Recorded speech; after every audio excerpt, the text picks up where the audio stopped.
यतो धर्म ततो जय। नमस्कार मित्रों, आप सभी को जय श्री सीताराम। मैं पुनः आप सभी का अभिनंदन करता हूं इस हिंदू दर्शन मंच पर, जहां पर हम लेकर आते हैं आप सभी के लिए हिंदू सनातन वैदिक मान्यताओं से संबंधित समस्त धार्मिक आध्यात्मिक वैज्ञानिक जिज्ञासाओं का समाधान। मित्रों, वेदों में आया है सर्व खल इदम ब्रह्म, ये सारा संसार ईश्वर का स्वरूप है और इस ईश्वर के स्वरूप का ज्ञान होता है साधना से, भक्ति से। तो इसलिए से हम कहते हैं कि धर्म का आचरण करें। यतो धर्म ततो जय, जहाँ धर्म है वहीं जय है।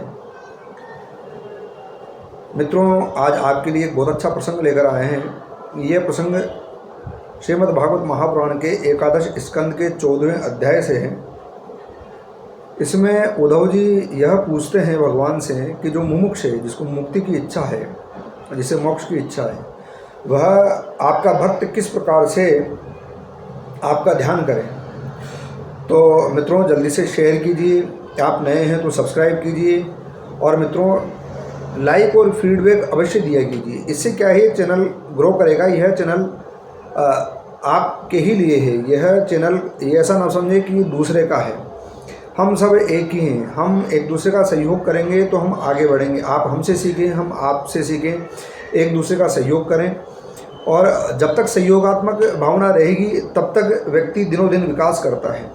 और जैसे ही सहयोगात्मक भावना न रहकर मत्सर की भावना हो जाए तो वह व्यक्ति कुछ समय तक तो विकास करता है, किंतु फिर उसके बाद में उसका विकास अवरुद्ध हो जाता है। तो चलिए हम आपका स्वागत करते हैं और इस प्रश्न का समाधान भगवान श्री कृष्ण के श्रीमुख से ही समझने का प्रयत्न करते हैं। वीडियो को अंत तक देखें और कोशिश करें कि जो आपका अगर कोई मान लो जिज्ञासा हो तो वह रखें।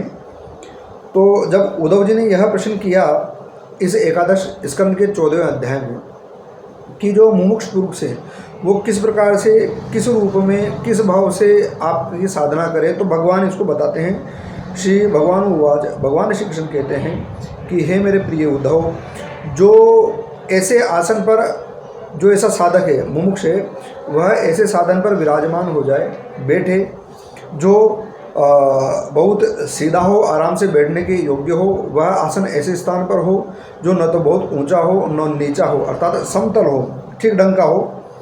और दोनों हाथों को इस प्रकार से करके अपनी गोदी में रख लें और सावधान की मुद्रा में बिल्कुल सीधे होकर इस प्रकार से बैठ जाए आसन पर।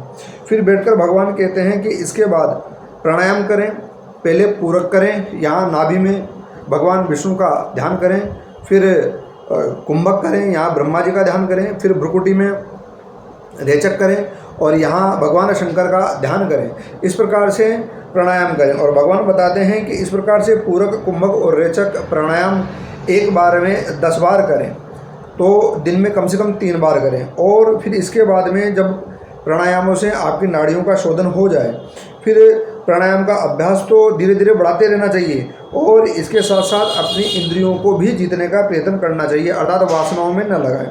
फिर भगवान कहते हैं कि हृदय में, यहाँ हृदय में कमल में ओंकार का चिंतन करें और प्राण के द्वारा उसे ऊपर ले जाएं। यहाँ से चिंतन करते हुए धीरे धीरे यहाँ भ्रुकुटी तक अपने प्राण को ले जाएं और ओम का चिंतन करते रहें।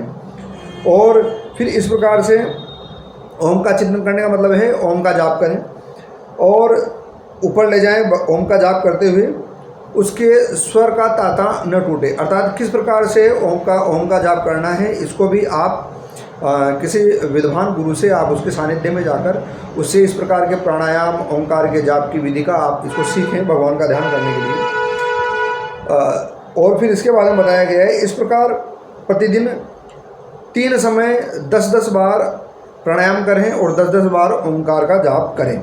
और यहाँ से प्राणायाम का ध्यान, ओंकार का जाप करते हुए यहाँ तक ले जाएं, प्राणायाम करें। यहाँ से पूरक, कुंभक और रेचक इस प्रकार से प्राणायाम करें।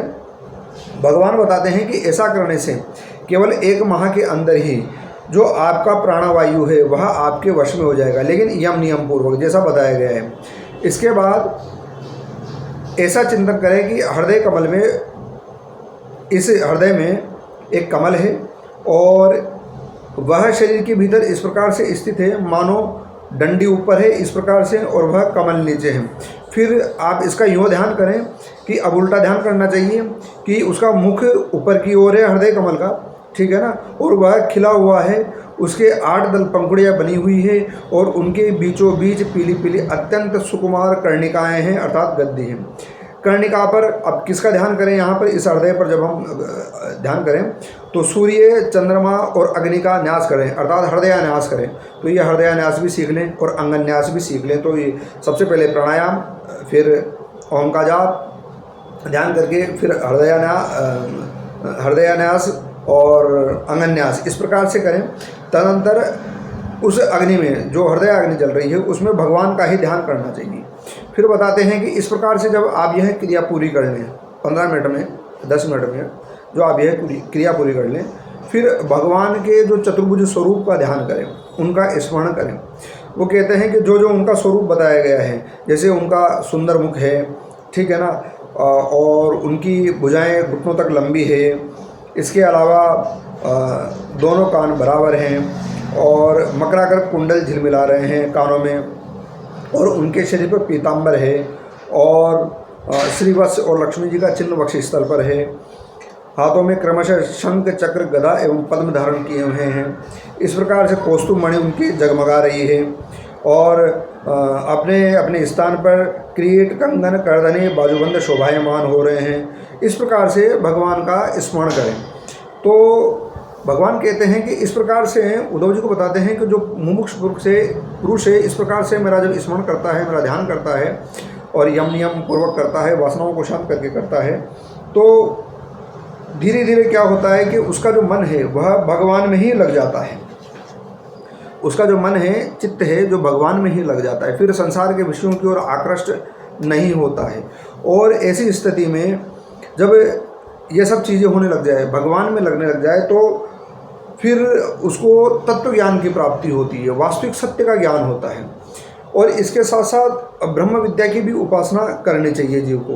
तो भगवान ने यह बताया है कि मुमुक्ष पुरुष को किस प्रकार से ध्यान करना चाहिए, किस प्रकार से प्राणायाम करना चाहिए, अंगान्यास करना चाहिए, हृदयान्यास करना चाहिए, फिर भगवान के स्वरूप का ध्यान करना चाहिए, ओम का जाप करना चाहिए।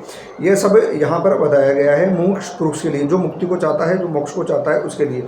तो मित्रों, आप सभी का वीडियो देखने के लिए बहुत बहुत धन्यवाद। आप सभी को वीडियो कैसा लगा यह आप ज़रूर फीडबैक दीजिए, शेयर कीजिए, सब्सक्राइब कीजिए। आप सभी का धन्यवाद। जय जय श्री सीताराम।